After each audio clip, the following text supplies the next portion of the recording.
Richard Tsai was born into money, but his story is not a simple inheritance tale. It's a multi-generational play, one part family dynasty, one part disciplined strategist, and one part quiet architect who helped turn a regional insurance firm into a diversified financial powerhouse. This is the story of how a man from Taipei's business elite became one half of the sibling duo that runs Fubon Financial, guided its expansion across insurance, banking, and securities, and helped steer Taiwan's financial sector into the 21st century. Richard Mingxing Tsai grew up in a household that already understood money as a business and an obligation. The Tsai family name was linked to finance long before Richard ever set foot in an office. His father belonged to a generation that built Taiwan's modern insurance and banking institutions. That environment gave Richard early access to conversations about risk, capital, and long-term planning, lessons that would shape his approach to corporate building later on. He took the expected academic route, a solid foundation in Taiwan, followed by higher studies abroad. After earning his undergraduate degree in business from National Taiwan University, Richard crossed the Pacific to sharpen his financial skills at New York University's Stern School of Business, where he completed an MBA. Those years in New York gave him more than qualifications. They exposed him to global capital markets, Western corporate governance norms, and a network of international finance professionals, experiences he would later leverage when expanding Fubon's reach beyond Taiwan. Richard's formal career began in international banking. He worked at Bankers Trust in New York, an experience that taught him lending, credit analysis, and the mechanics of wholesale finance. Then, in the early 1980s, he returned to Taiwan and joined the family business. That move was more than filial duty.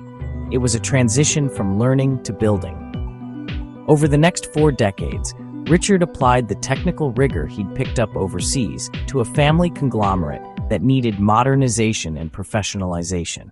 Fubon's roots lie in insurance, but under Richard and his older brother Daniel, the group deliberately diversified. They built market-leading businesses across life insurance, property and casualty, securities, asset management, and banking. One of Richard's signature accomplishments was helping found Fubon Securities and Fubon Life, then transforming them into core pillars of a financial holding company model that could compete with Taiwan's other giants. Strategic expansions, disciplined capital allocation, and a steady hand on risk management turned a legacy insurance firm into a full-service financial group. Expansion into Greater China and across Asia was a defining theme of Richard's tenure. Fubon was among the Taiwanese financial institutions that moved early into mainland China, making investments and building partnerships that brought the group into new markets. That willingness to internationalize, measured, often opportunistic, and usually conservative on leverage, gave Fubon diversified revenue streams and helped cushion it against shocks in any single market. But Fubon's rise wasn't only about acquisitions and new branches. Under Richard's leadership, the group invested heavily in building infrastructure, technology platforms, sales forces, and distribution channels that could scale. The company's push into bancassurance, for example, married banking distribution with insurance products in a way that captured customer lifetime value instead of chasing one-off transactions. That structural thinking, designing businesses that generate recurring, predictable revenue, has been central to Fubon's financial resilience. Richard's role inside the group has been less theatrical and more managerial. He is known as the quieter sibling, the one who focuses on operational detail, product development, and long-range competence. His public persona is low-key compared with some flashy billionaires, but internal accounts credit him with a strategic steadiness, calibrating growth, keeping a close eye on capital adequacy, and maintaining the discipline needed when markets get frothy. The brothers' family ownership structure has been significant for corporate governance and the company's long-term orientation. With substantial stakes held by members of the family, Fubon could pursue multi-year projects that public markets might otherwise balk at. That alignment of ownership and management, while it raises standard family business questions about succession and checks and balances, also enabled Fubon to enact investments that paid off over decades rather than quarters. One of the moments that highlights the Tsai brothers Ambition came during their successful acquisition plays within Taiwan and their expansion into China. Fubon's investments in mainland financial institutions and its cross-border ambitions are emblematic of a wider trend. Taiwanese banks and insurers seeking scale and diversify income sources in a fragmented Asian market. For Richard, the calculus was simple: grow where returns outpace risks and build capabilities that are transferable across borders. Richard and Daniel's stewardship paid measurable dividends. Under their leadership, the company reported some of its most profitable years, and their combined fortunes rose accordingly.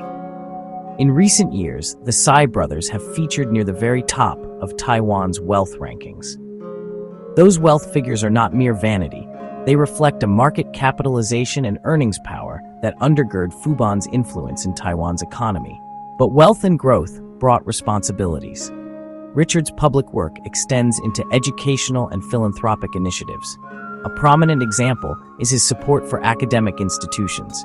His donations and endowments, particularly to New York University, help further research, teaching, and international exchange. Those contributions reflect a common pattern among modern Asian business families, using philanthropy to cement institutional ties, cultivate soft power, and support societal projects beyond strictly commercial aims. Behind Fubon's corporate facade, Richard also seemed invested in the nuts and bolts of finance. His early years running leasing, consumer finance, and property and casualty operations equipped him with a granular understanding of product economics. This experience proved valuable when the group built new businesses. Rather than just buying scale, Fubon often sought to engineer market-leading product offerings. Think of it as combining balance sheet muscle with retail product smarts, a dual competency that made Fubon competitive on several fronts. There were, as with any long corporate arc, challenges. Expanding into new geographies introduces regulatory complexity. Integrating acquisitions requires cultural synchronization, and family-run firms inevitably face succession questions.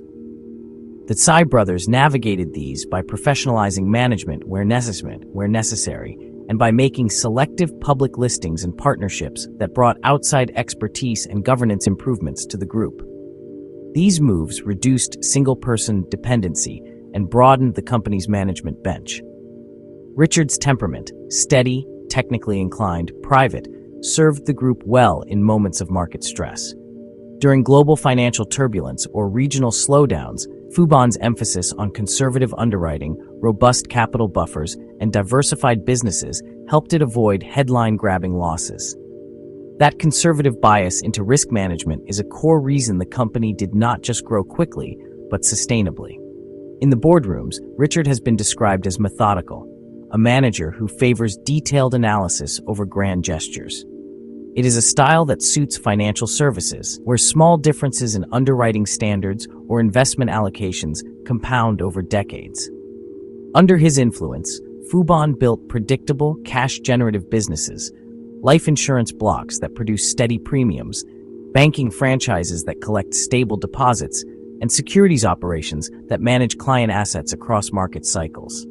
Beyond the balance sheet, Richard's strategic instincts are visible in Fubon's investments in technology and digital channels. Like many legacy financial firms, Fubon faced the imperative to digitize distribution and modernize customer interfaces.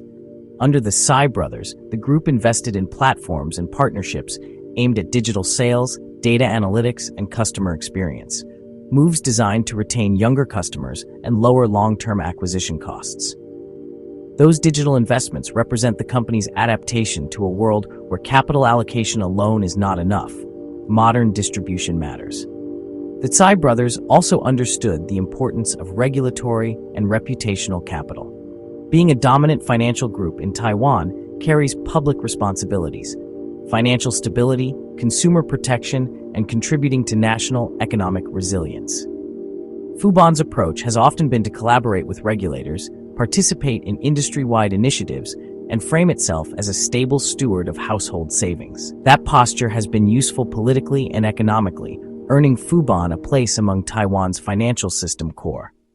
Family dynamics have been layered but functional. Richard and Daniel, two brothers running the same conglomerate, managed to keep a relatively smooth working relationship, dividing responsibilities in ways that fit each brother's strengths. Such arrangements are tricky. Sibling rivalry, divergent visions, or generational shifts can fracture family firms. But Fubon's leadership structure, with clear operational roles and a mix of family and non-family executives, has so far enabled continuity with room for professional management.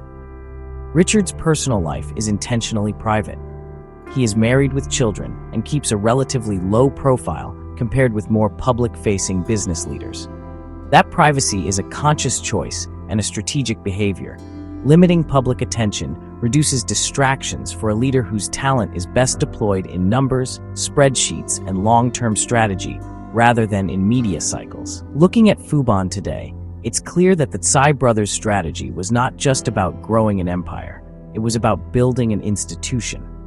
That institution reflects certain core principles: disciplined risk-taking, diversification across financial services, incremental international expansion, investment in talent and technology, and a conservative approach to capital management. Those principles helped Fubon weather storms and convert opportunities into long-run shareholder and stakeholder value. Critics might point out the perennial tension in family-run conglomerates, concentration of control, potential nepotism, and the challenge of transparency. These are not inconsequential. They are structural issues that many Asian business groups wrestle with. Fubon has taken steps, public listings, external board directors, and clearer governance structures to mitigate these concerns. Whether these measures are sufficient is a matter of external assessment and ongoing evolution. In the broader panorama of Taiwanese business, Richard Tsai represents a generation of industrialists who bridged old-school family business stewardship and modern corporate finance. He is part of a cohort that took domestic firms global, professionalized operations, and engaged in philanthropy on an international scale. His impact is measured not only in net worth, but in the institutions he helped shape and the market structures he influenced. There are also quieter legacies: the managers he mentored, the products he helped design, and the corporate routines he established. Those are the kinds of legacy items that rarely make headlines, but matter a great deal to an organization's trajectory. When the next generation takes the reins, whether from within the family or from professional managers, those routines and cultural habits will influence whether Fubon remains an everyday financial anchor or drifts into short-term opportunism. Richard Tsai's journey offers a compact lesson in modern Asian capitalism. It's a story about adapting traditional family ownership to global finance, about combining a conservative mind with an opportunistic eye, and about building durable institutions rather than rapid, unmoored growth.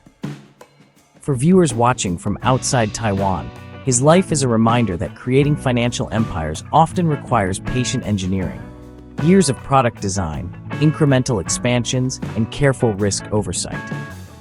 So when you look at the polished towers and branch networks of a firm like Fubon, remember it's the product of countless technical decisions: how to price insurance policies, which markets to enter, when to list a unit, how much capital to hold, and how to train a sales force. Richard Tsai's legacy is embedded in those decisions.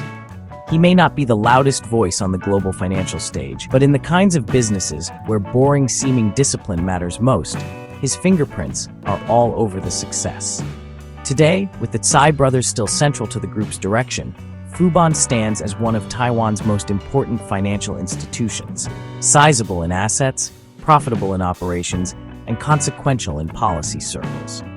The company's continued focus on digital transformation, measured international expansion, and conservative risk management suggests an institution that intends to compete on fundamentals rather than fads.